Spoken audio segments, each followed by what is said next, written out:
But I thought when I got my books written, in which the Quran was easy to understand, here's Muhammad, easy to understand, all these books on Sharia and everything were easy to understand, I thought, we win. No, we don't even have game. Because what I discovered was, other than a minority view, and trust me, you are so minor, everyone else's reaction to the knowledge, to the answer to question, what is the true nature of Islam, react in fear, hatred, and anger. When I try to explain to people something about Islam, they're terrified. So I thought people would run when I got my books published, and indeed they did run away from me. So I thought there was just one great question: what is the true nature of Islam? But I found there was a second question more important. Why are we afraid to know Islam? Now, remember I told you about stories? Here's the thing. My books are factual. They work here. But in dealing with human beings, if you're going to make a sale, any salesman will tell you this, the facts are secondary to the feelings. And where you get feelings is from stories, amongst other places. And I began to think about, why is everyone so afraid even though they don't know anything? Well, it turns out they do know little figments of stories about Islam that involve violence. And the knowledge that they were into the slave trade does not come as a shock, really. So, remember I told you that the house of Sufism was like a palace with a smell coming up from the basement? Everyone smelled that smell. They just don't want to talk about it. But it's somewhere deep in the back, almost primordial mind. So, the problem is we don't know the history of Islam. We don't know the answer to this question. This is the world of Islam. How did it happen?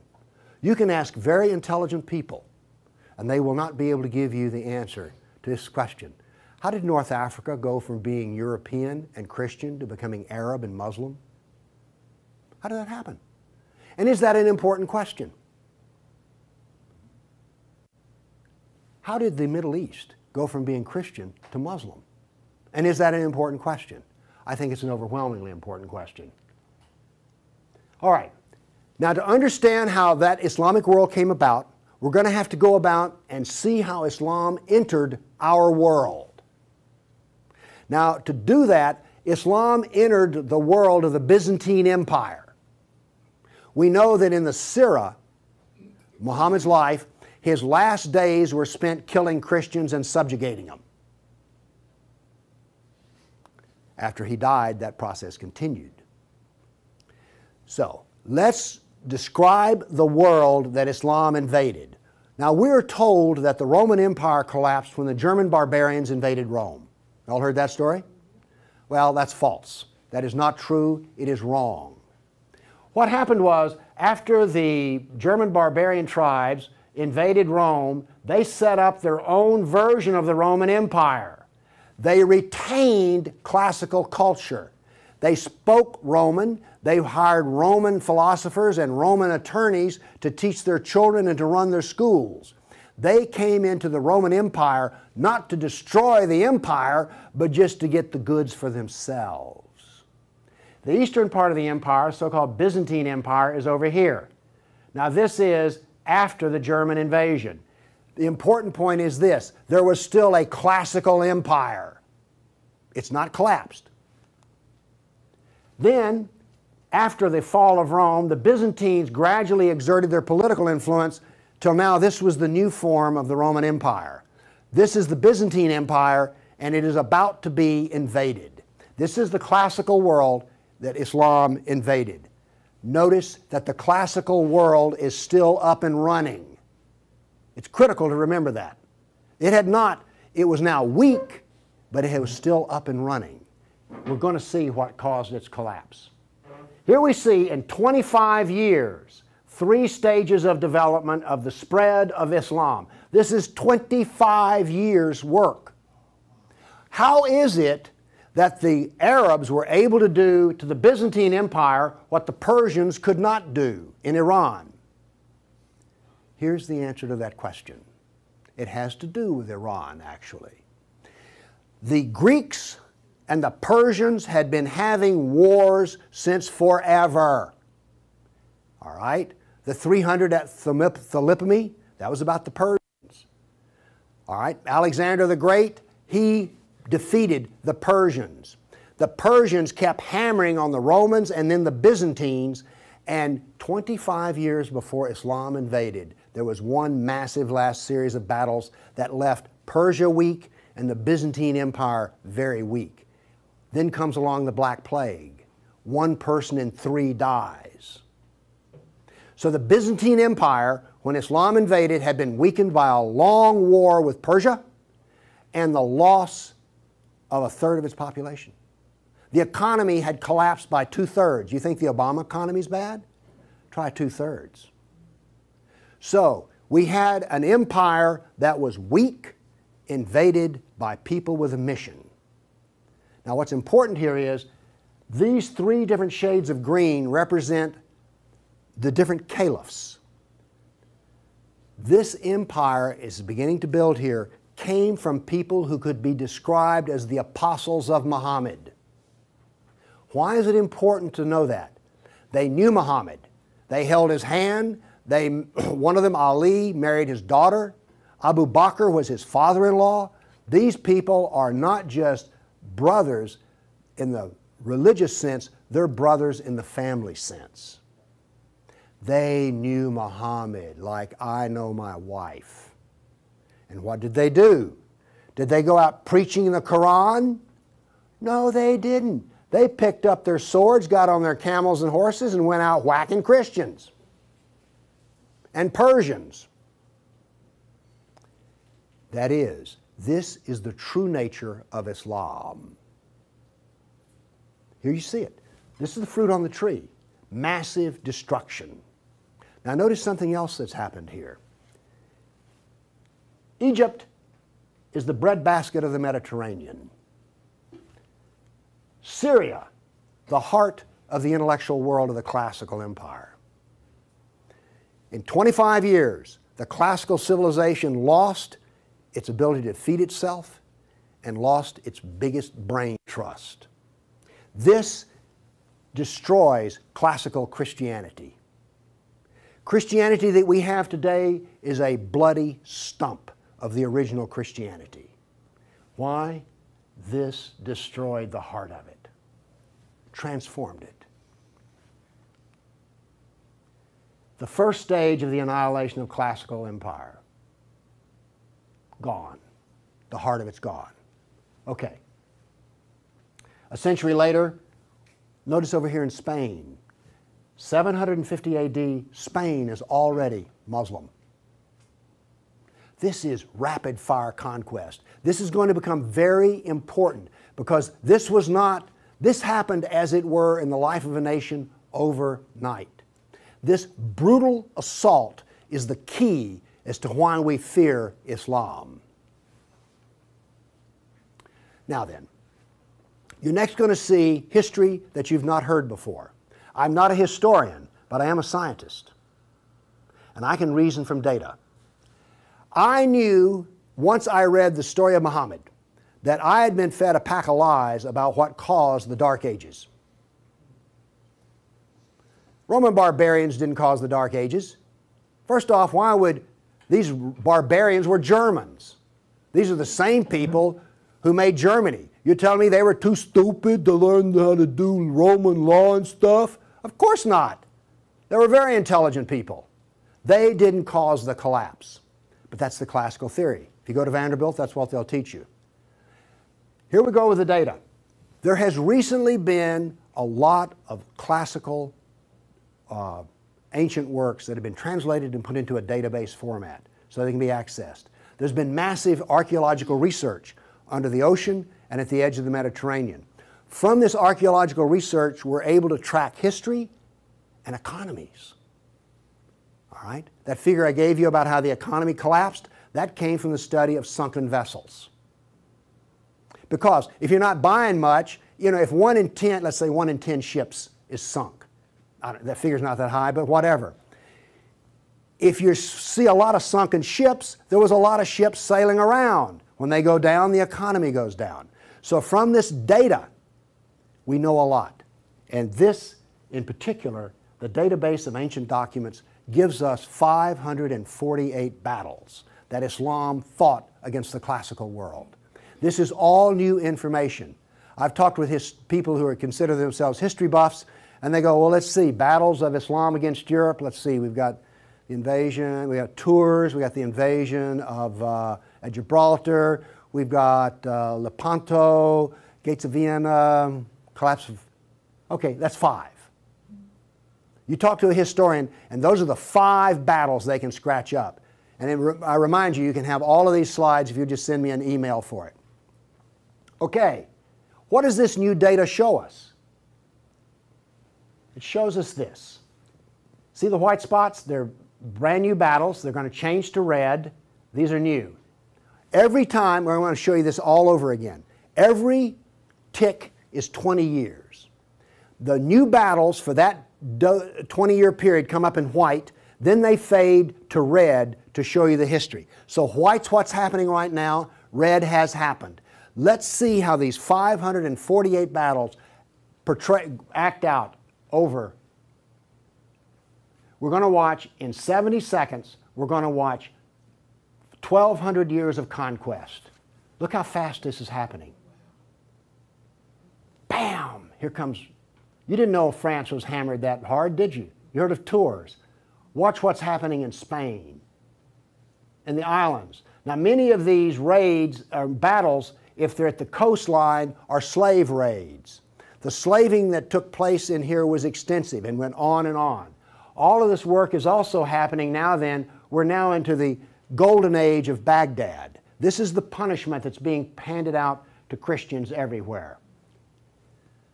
In Spain, after one battle, there were knights' heads were cut off, and they made a pile so high that a man on horseback couldn't see over them. All of the European civilization in North Africa is now gone. I have a question. Have you read the 13th Tribe? No. Okay. Now, pretty soon, and by the way, there will be a period of time, and you can see the clock running up here, there will be a brief blip of 5 battles that occur in North Africa, the Barbary Pirate Wars. We're on there. Okay? Now then, Byzantium has fallen. Now then, Eastern Europe is being hammered. Notice that it is relentless. It doesn't stop. This is the history that you're never told about.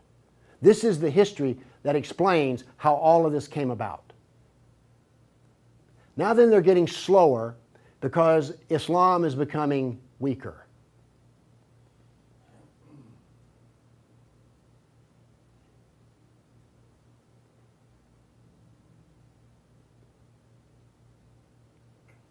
Why was it becoming weaker? Corruption. All empires collapse from the inside ultimately. Okay.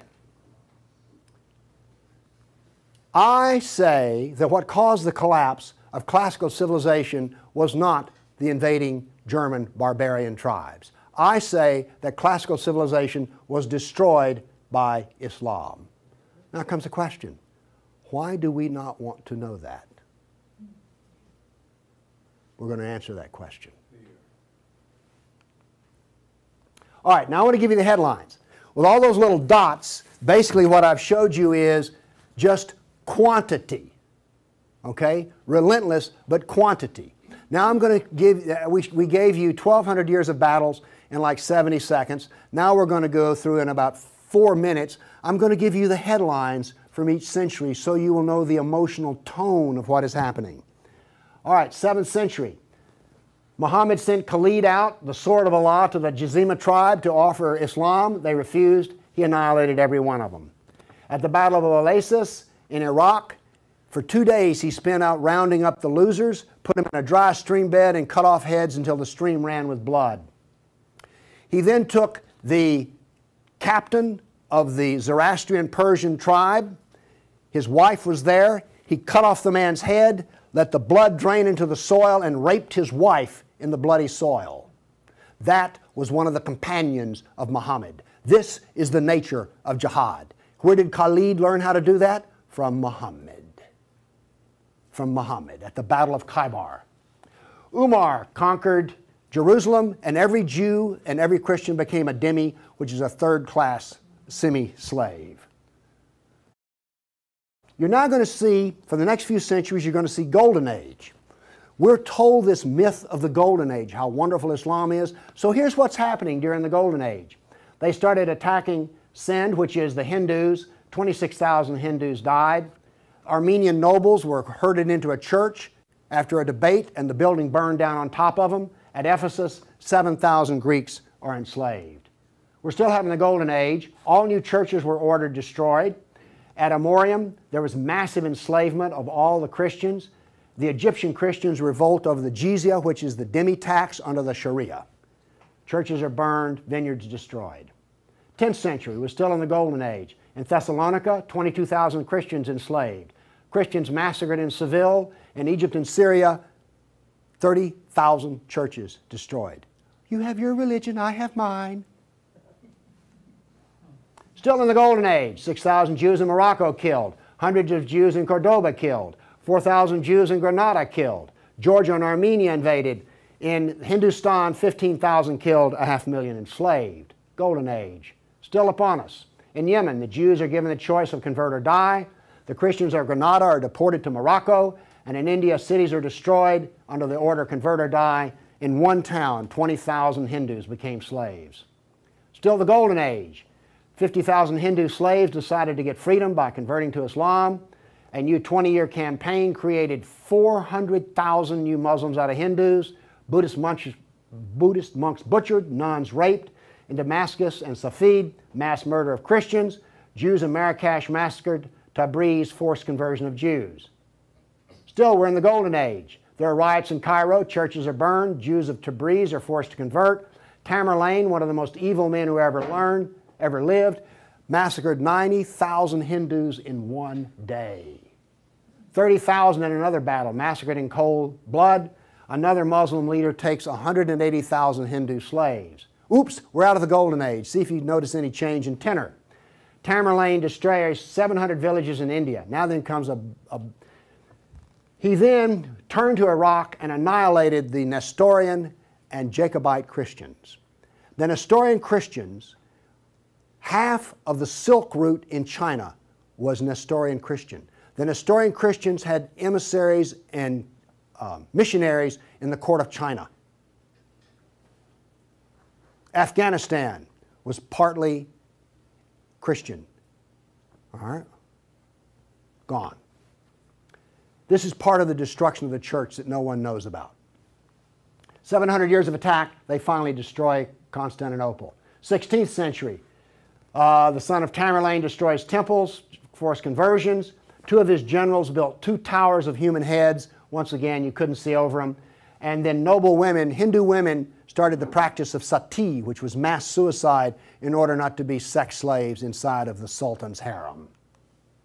17th century, Jews of Yemen and Persia forced to convert, forced conversions of Greeks. The Zoroastrians are persecuted in Persia, and over 500,000 killed Hindus. 18th century, more Zoroastrian persecution, Jews of Jeddah expelled, Jews of Morocco massacred, Hindu persecution continues. 19th century, more forced conversion of Jews, Jews of Baghdad massacred. Oops, 250,000 Armenian Christians slaughtered in Turkey. Now then, in Persia, the Zoroastrians are completely annihilated. 20th century, over 1 million Armenian Christians killed. 1 million. So you now not only know the number of battles, you now see the tenor of what's going on. You now know quality and quantity. Do you get the drift on how bad this was? Now then, the establishment doctrine is that we've already told you classical collapse had nothing to do with Islam, and indeed Islam was a source of good. because the hillbilly Europeans lost their classical learning and the shrewd, smart Arab Muslims preserved all the knowledge in the Golden Age. This is what is taught in our schools. I maintain that it was annihilated by Islam. Okay, we've been talking about land here. I now want to talk about water, because classical civilization was based upon the Mediterranean Sea. Egypt was part of the Mediterranean world. It was not part of the African world, okay? Because to go from Alexandria, Egypt to Nigeria was a lifetime. But you could get on a ship and be there in 10 days. Does this make sense? It was cheap transportation. You could haul a ton of grain from Egypt to Rome as much as it cost 75 miles by ox cart. This is important. I'm going to be driving back on the interstate after I finish talking here. I do not expect to be attacked or shot at on the way. I presume that the interstate is safe travel. It used to be that way under the Roman peace. That ended. The importance of naval work, as many as 500 boats could be in the harbor of Constantinople. The collapse of the freedom of sea. Let me show you something. Now we know this from history, the data. Rome used to communicate with France by boat. After Islam, they went overland through the Alps. Why did they do that? There was no longer freedom of the sea. Here's interesting. The Black Plague was a known problem in the Mediterranean. It used to take 4 months to get from here to Constantinople because there was sea trade back and forth. Well, that was eliminated. So now then, when there was an outbreak of the Black Plague, it went from harbor to harbor, all around here, and it took 4 years to get to here. Do you see the point I'm making? There was that little freedom of trade. As a merchant striking out to do business, you could wind up with your ship gone, your goods gone, and you're in chains, enslaved. By the way, this cuts down a lot on commerce. A brag. The Christians couldn't float a plank on the inland sea. What did this do? It isolated Europe and impoverished Europe. So, you know the business of the Barbary pirates? You know the business of the Somali pirates? Same. It is Sunnah. It is Sunnah, the way of Muhammad. There's a famous hadith which is repeated endlessly, in which Muhammad awakes in a dream and he sees his jihadists sailing the inland sea. Islam always practices, where possible, economic warfare. Muhammad attacked caravans. What was attacked in New York? Ooh, Trade Center. This, economic warfare. I am an admirer of Islamic civilizational war methods. They're superior to everyone else's thinking in war. They use everything for war. Everything, including the womb. This was an economic jihad. There were three, you've heard of the Dark Ages? Well, there were 3 Dark Ages. One in Europe, one in Turkey, one in North Africa. You weren't told that, were you? Wonder why. Here we see some ruins. What's the importance of these ruins? Well, they're up and standing. What happened to all the ruins in Rome? Well, the people who were still living there used them as quarries.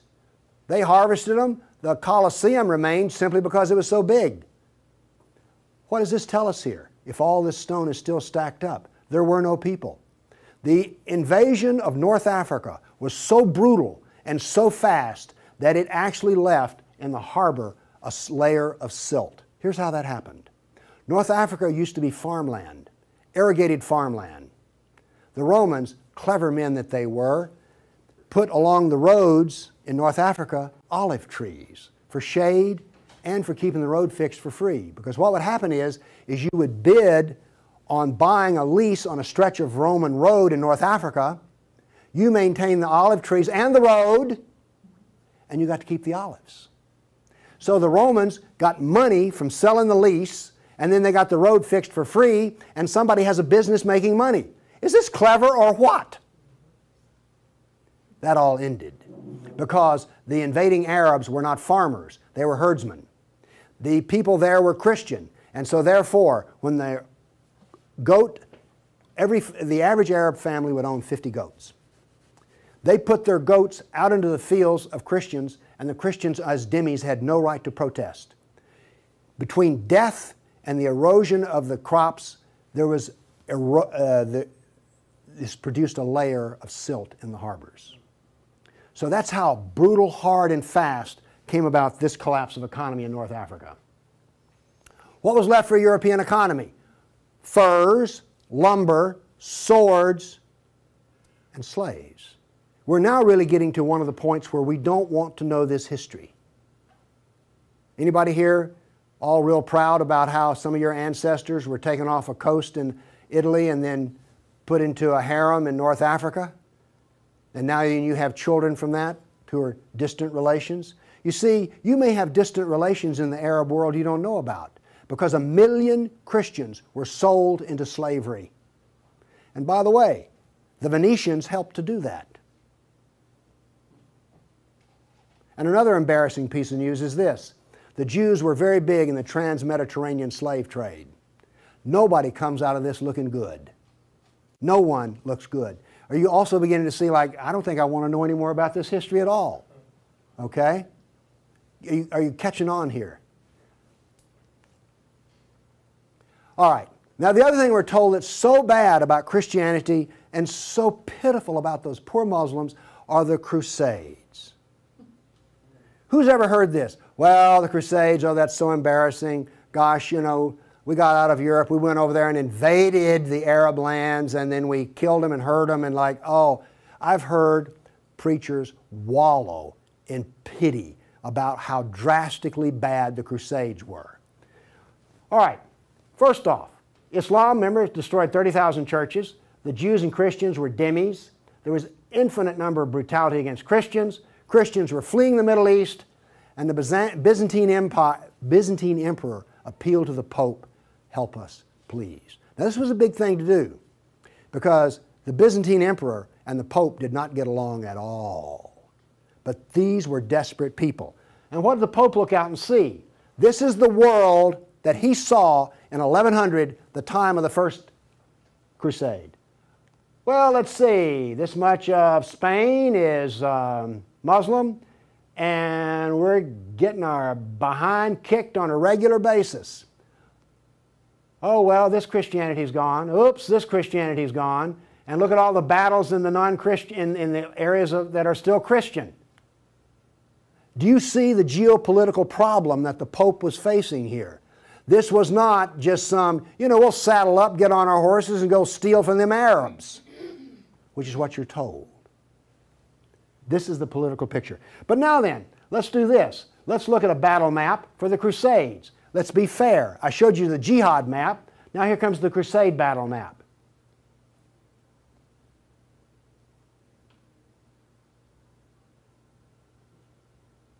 We're almost done. That's it. Now we're told that the Crusades are the moral equivalent of jihad. And therefore we need to be ashamed and whine and cry. All right. The Crusades were defensive, lasted 300 years, and the last one was over 800 years ago. All the jihad was offensive, lasted 1,400 years, and it's happening right now. In all probability, some Christian is being slaughtered in Nigeria today. Now, is this moral equivalence?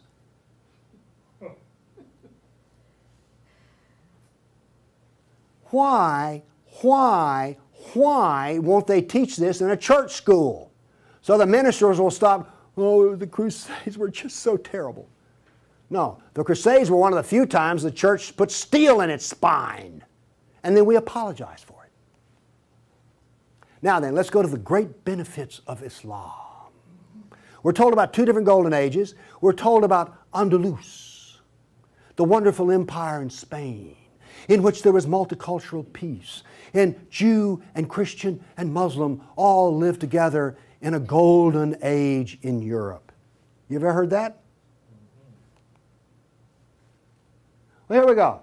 This is the battle map of the golden age in Andalus. Now, while all this is going on, orders for slaves are being filled. The first slave order out of Spain was the Caliph ordered up 3,000 blonde virgins. They were shipped out of Spain. Battles are going on in which Christian knights die, but notice something here. The Christians won't quit fighting.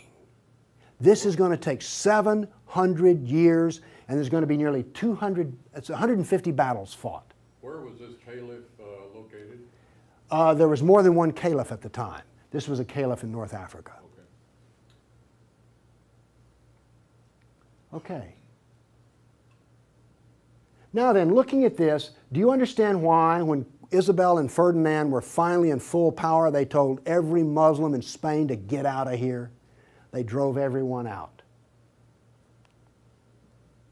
Okay, my question for you is this. Was Andalus a multicultural golden age or a reign of terror? I claim it was a reign of terror, and it was not a golden age at all. And yes, there were a few people who had it good. The elites had it good. There were some rich Jews and rich Christians that had it good. Also, otherwise, there was constant war, slavery, and Christians had to wear robes so you could tell a Christian from a block away. And a Christian couldn't carry a sword, and they paid special taxes. And then we come to the question, why are we told this story? Now we have the Baghdad Golden Age. Here we go. This is all the battles that are fought during the period of the Golden Age in Baghdad. Now, not only are they as busy as they can be killing Christians, but they're also busy establishing the Sharia doctrine. They're also busy establishing the Hadith doctrine. And they're also busy in doing things like slave trading. You know all those exotic photo pictures you've seen of the harem? They're sort of pre-Playboy sexy, beautiful women in gauzy outfits. All of those women were Christians. Less romantic sounding, isn't it? The other thing that's happening in Baghdad is this. A new philosophy is being generated in which there is no cause and no effect. This turns out to paralyze the mind. Okay, those were all the battles that were fought during the mythical Golden Age. Okay. During the Golden Age, Christians and Jews were dhimmis, Christians were sex slaves. Here's one that gets me. During this Baghdad Golden Age, they evolved a philosophy in which there were no laws of nature and there was no cause and effect. I'm a scientist. We work off of two laws, the law of contradiction, does the data contradict the data, and the law of cause and effect. I've just explained to you why out of their Golden Age, why you don't find Muslims getting Nobel Prizes in science. You cannot be a scientist and not believe in cause and effect. You just can't. Won't work. Now then, the Christians did all of the vaunted translation of the Golden Age text, and get this. We're told that this was such a great peak of learning, they destroyed 90% of the books. And we're told that the remaining 10% they preserved is like, oh, this was the Golden Age. Oh, we live in eternal gratitude to the Muslims. If they had come along, we'd have had 100% of them.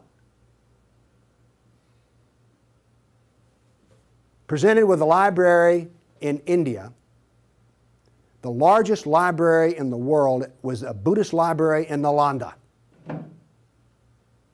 They came to him and reported the existence after they had conquered, and they said, what shall we do with the library? The order from the general was this. If it contains any information that is in the Quran, we already have it, burn it. And if it contains any information that is not in the Quran, it is false, burn it. The same was done with most all of the libraries.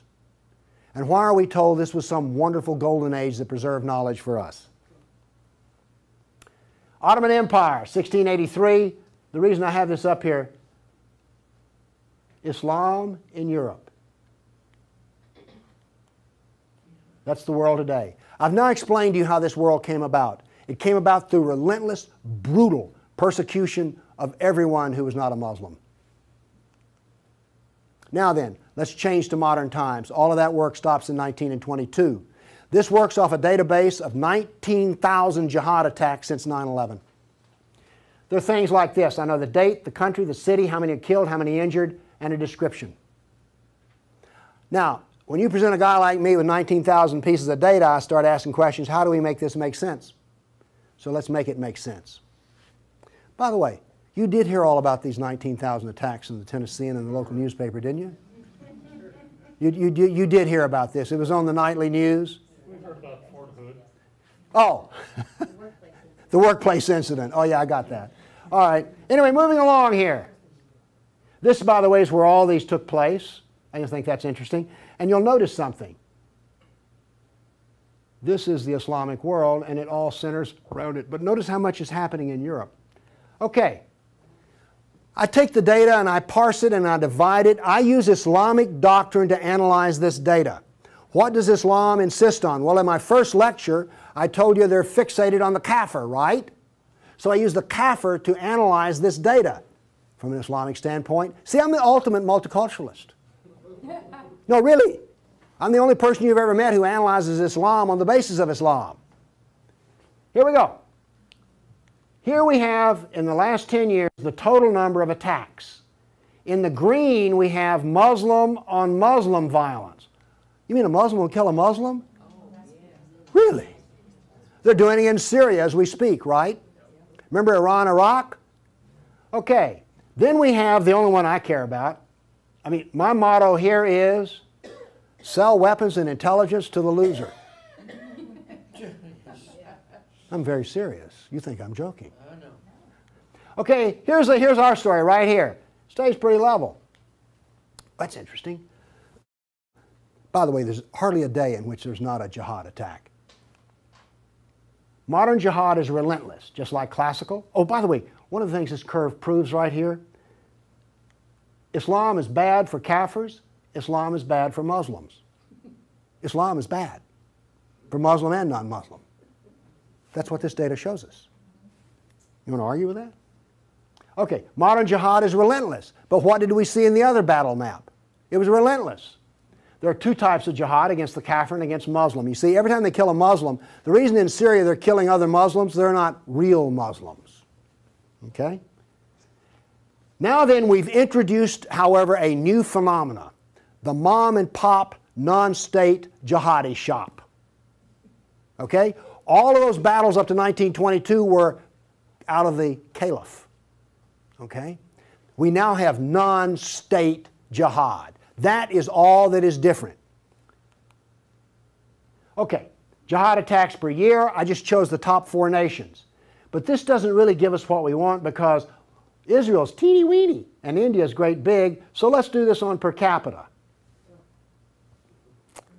Now then, Israel, I bet you were surprised about Thailand. You didn't know that Thailand was getting whacked on a regular basis, did you? And look, here's a Christian nation, the Philippines, ranks number 3. And then India was Hindu. Oops, wait a minute. Do you know what I just told you? Jihad is against the Jew, the Buddhist, the Christian, and the Hindu. This is the data. Now you go to these dialogues, these multicultural smoozes they have, where the preacher and the rabbi and the imam show up. The preacher and the rabbi show up to tie, the Muslim shows up to win. And then what does the Muslim tell them? Oh, the Christians and the Jews, they're people of the book. Oh, we're brothers in the religion of Abraham with the Christian and the Jew. You know, we're practically the same. We're brothers in Abraham. How's that stuff work out? Well, here's one of your people of the book. Here's another people of the book. Turns out they'll kill a Jew, a Buddhist, a Christian, or a Hindu just as fast as they will another. So much for being brothers in the religion of Abraham. The data does not support the theory. Therefore, the theory is wrong.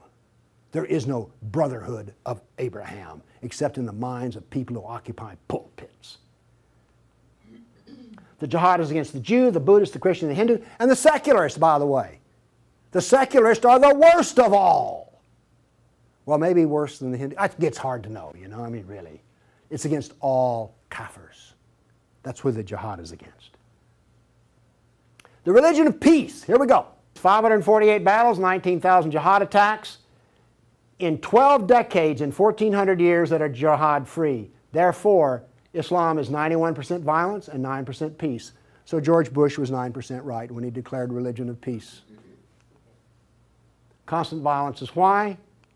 There's a doctrine. The doctrine of jihad is found in the Sirah, the Quran, and the Hadith. We've already been over this. They don't like kafirs. We have a whole doctrine of jihad within the text. Islam was only successful through jihad. Therefore, we have a doctrine which produces jihad, and it produces this effect of the collapse of civilizations. Here you go. Tears of jihad.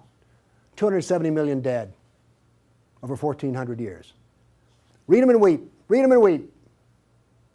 The doctrine drives history. History shows the true nature of political Islam. Political Islam is the enemy of all Kafir nations. There's an intellectual history.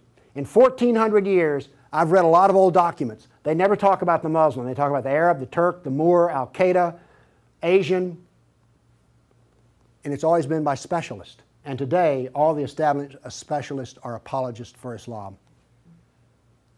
Why was the Quran code not cracked recently? How come we don't teach Muhammad? And why is the Golden Age propaganda taught? Why do we remain ignorant and keep suffering? I maintain there's a reason for this. I maintain that this constant brutality over the centuries has produced in the Western mind the equivalent of the abused dog, the beaten wife, and the raped child. We do not think correctly. Everybody's seen the beaten dog that when you approach it? That is the Western mind. We deny the attacks. How much jihad is ever reported? The churches will not even admit that a Christian suffers anywhere. Fear. Muhammad used fear. Any public critic of Islam has a certain fear element there. Guilt. Oh, we haven't treated Islam right. If we treated them better, everything would be good. We don't teach the history. We humiliated. Who here is going to go home and brag about how your ancestors were slaves, how your history was annihilated, and that all we teach is the lie of the Golden Age? Have you not noticed since 9/11 how bitter and angry politics has gotten? The reason is we're not allowed to get angry at the enemy, so we get cranky with each other. We're powerless. Anybody want to debate about this? The abuser. Muslims will not admit they sold a single slave or ever killed a person. They're arrogant and self-confident. Islam is perfect. Word Islam means submit. They expect submission out of us, and they get it. Islam is the victim. After 9/11, I heard this. The real victims of 9/11 were the Muslims. You heard that anywhere? After 1,400 years of jihad, brutality, enslavement, theft, deception, rape, annihilation, and insults, the Kafir mind has become identical to that of an abused victim. Our only solution is to face our history and welcome it and embrace it.